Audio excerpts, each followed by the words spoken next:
राउर जन्मदिन शुभ मंगल हो खोए मोर भाई। राउर जन्मदिन शुभ मंगल हो खोए मोर भाई। हमरा ओर से बोरा भर के बाटे बधाई, ई बाटे बधाई।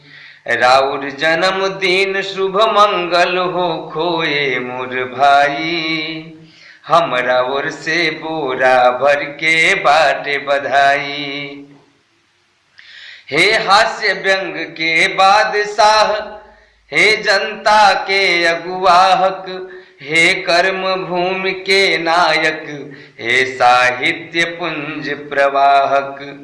हे हास्य व्यंग के बादशाह, हे जनता के अगुवाहक, हे कर्म भूमि के नायक, हे साहित्य पुंज प्रवाहक। हे प्रखर तेज संपन्न आज उत्साह मनाई। हे प्रखर तेज संपन्न आज उत्साह मनाई। हमरा ओर से बोरा भर के बाटे बधाई, ई बाटे बधाई। राउर जन्मदिन शुभ मंगल हो खोए मोर भाई। हमरा ओर से बोरा भर के बाटे बधाई, ई बाटे बधाई।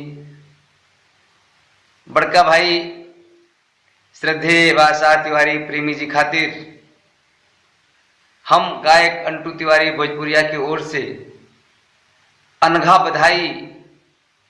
रउआ चहकत रही, चहकावत रही, आपन रंग जमावत रही। रउरा पथ में कोनो बाधा ना आवे। रउरा असही भोजपुरी सरिता के धारा बहावत रही। जय भोजपुरी।